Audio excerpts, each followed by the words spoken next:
They thought they could bury me in silence. They were wrong. The conference room lights dimmed as 12 suits rose like a single shadow. Chairs scraped in perfect sync. My final sentence, about falsified safety logs that could kill people, hung unfinished in the air. "Enough of this nonsense, Harlan," snapped the COO Victor Kane. His tone dripped with the arrogance of someone who'd never been truly challenged. "We're not wasting another second on manufactured drama." Tablets snapped shut. Briefcases clicked. Not one pair of eyes met mine. The deliberate blankness of their stares was worse than shouting. It was erasure. I forced my voice steady. "The evidence is clear. Lives are. Customers love our products." Cut in Maura Ellison, head of operations, her smile sharp as glass. "Maybe the problem isn't the equipment. Maybe it's your inability to see the bigger picture." They filed out in a tight, expensive herd, heels echoing like gunshots on marble. Victor lingered last, fingers brushing the light switch.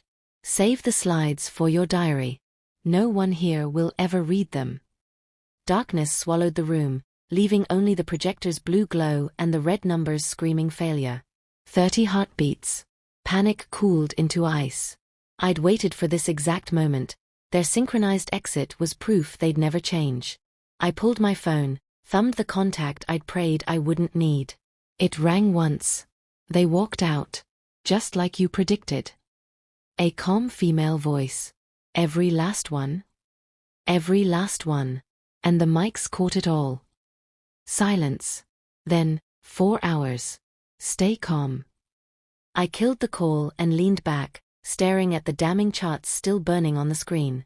"Hi everyone, if this story has you hooked already, smash that like button. It really helps the algorithm share it. Drop your thoughts below. Would you have stayed silent? Subscribe so you don't miss the explosion coming next. I'm ELENA Voss, and until 4 months ago, I led quality control for a top-tier aerospace components supplier. Our parts flew in commercial jets, military drones, rescue helicopters, things you trust with hundreds of lives every day.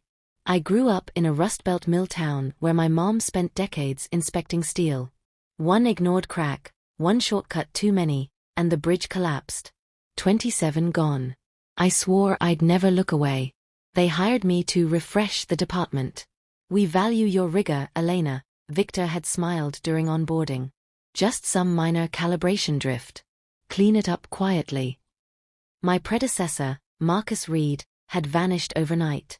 "Family emergency," HR said. No forwarding address. No goodbye email. His files were wiped due to system migration. Red flags multiplied fast. During my first walkthrough, technician Lena hesitated when I asked about stress test overrides. Her glance flicked to the ceiling camera. "We follow protocol," she muttered. Then the data, components failing fatigue limits were rubber-stamped past. Complaints from airline maintenance crews disappeared into resolved folders.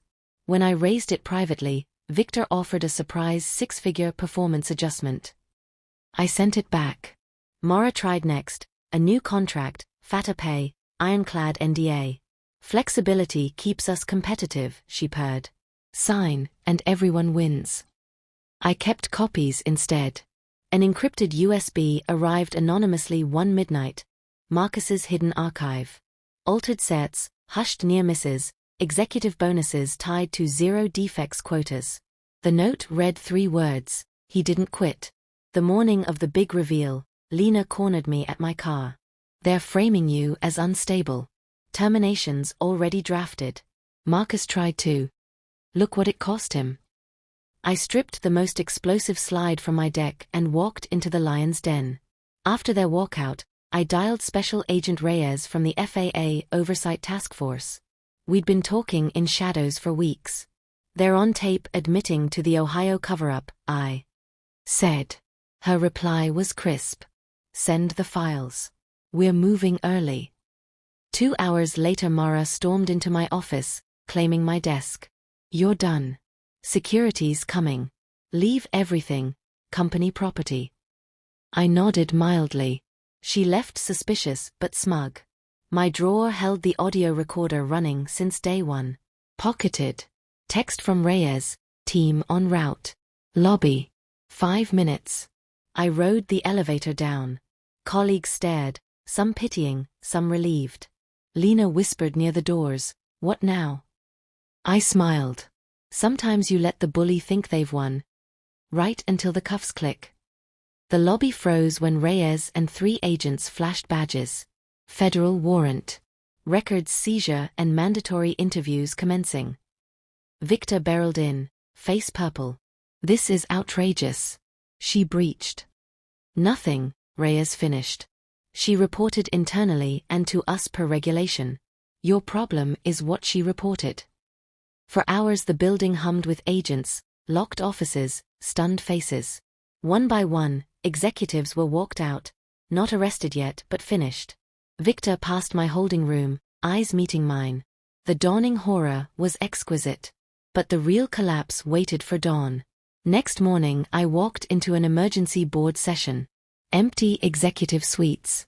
News crews at the gates. 9 simultaneous raids across offices and homes. The chairman called order. "Voss will brief us before the feds take formal statements." I clicked play. 45 minutes of cold facts, rigged tests, buried incidents, offshore slush funds rewarding silence. Then Marcus's backups, timestamps, emails, voice notes proving years of fraud.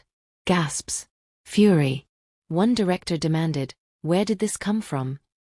"From the man you forced out," I said. "He saw you coming. He prepared." Victor tried bluster. The chairman silenced him. "You've destroyed billions in market cap before breakfast."